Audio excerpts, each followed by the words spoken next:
Sports time now, and we go live to Damian Best over there in the sports studio. A very good evening to you.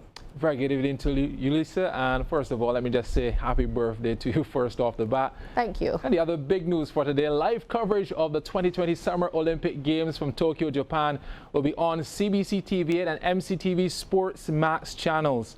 Now, at a media launch today at the Barbados Hilton Hotel, the Caribbean Broadcasting Corporation and International Media Content, the parent company of Sports Max, announced their partnership to provide unprecedented coverage of the games, which will be run from July 24th to August 9th. Chairman of the board at CBC, David Leacock, has sounded the call to all sponsors and people of Barbados to get on board as the corporation implements strategic plans in the months and years ahead to transform its programming. Part of the CBC's push includes coverage of the upcoming Summer Olympic Games in Tokyo, Japan.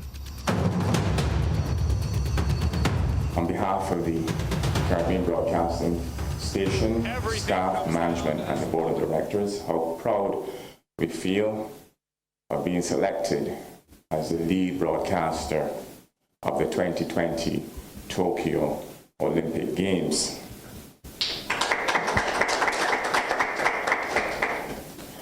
This came after very tough negotiations over the last week or so. And indeed, we've decided to make this investment. It's an investment that is indicative of our confidence in our participants as well as in the economy of this country. And at the same time, it demonstrates our commitment to share a special sporting event such as the Olympics with the local community as well as the global markets. Chief Executive Officer of IMC and Sports Max, Oliver McIntosh, outlined the plans for coverage of the games and says a 20-member team has been assembled to provide content leading up to and during the games. IMC will have 2 channels that will be transmitted from Tokyo. 2 24-hour, 7-day-a-week channels in high definition that we provided to CBC. Content will be taken from those channels and broadcast on CBC TV8, as well as we're making those channels available for broadcast potentially on MCTV. So it will be a complete presentation of the Olympics that, as the chairman mentioned, you can watch when you want, how you want, VOD options, all kind of options on your phone and so forth. So congratulations to CBC on that presentation. We'll also have build-up programming. So we'll have build-up programming that starts in May, leading up to the start of the Olympics in July. This will include studio programming. It will include features on athletes going over, insights into Tokyo, a complete roundup and build-up towards the Olympics. Director of Sales and Marketing at CBC, Diane Fort, says there are many ways that businesses can be part of the Olympic Games coverage with a suite of sponsorship packages. Packages start as low as $7,500 and they go up to $30,000. Different businesses, different pockets, we understand that. And there's a lot of value. For example, I'll tell you, the package that is $30,000, the person will be getting over $100,000 in advertising value directly. So you can see that these packages will offer you a lot that you can use within the Olympic Games and outside of the Games to share your product messages. There are opportunities for pop-ups on screen, crawls, different ways. Some people will say, we don't have television ads. We have pop-ups. You can get your logo there. You can get your messages across on a crawl. As the chairman mentioned, we have 3 radio stations, and we also have an active social media.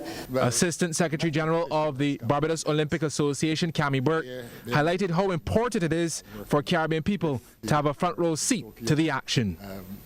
If you remember, when Ryan Brafitt was running the games at that time, the whole of Bridgetown shut down.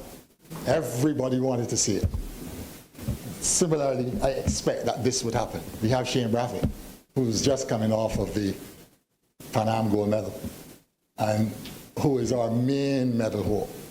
So clearly, this sort of exposure to the athletes will be a huge input for all job public and the rest of the region. The estimated cost of sending Barbadian athletes to the games is around $350,000 US. On the cricket news, Barbados Pride are now top of the standings after yesterday's fourth round victory at Warner Park in St. Kitts in the West Indies 4-Day Championship. The Pride defeated the Leeward Islands Hurricanes by an innings and 81 runs on day 3 to top the standings with 65.2 points. That's 16.2 points ahead of defending champions Guyana Jaguars, who lost to Jamaica Scorpions by 7 runs. Meanwhile, Trinidad and Tobago Red Force are third with 41.6 points, followed by Windward Islands Volcanoes in fourth with 40.4. The Scorpions are fifth on 36.8, and the Hurricanes sit at the bottom of the standings on 29.2. And Damien is back now for a second look at sports.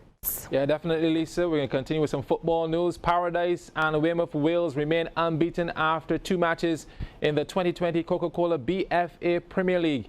Paradise beat Silver Sands 2-0 in the opening fixture yesterday at the BFA facility in Wildy, while in the nightcap encounter, Wales also moved to 6 points in the standings with a 1-0 result against Wharton.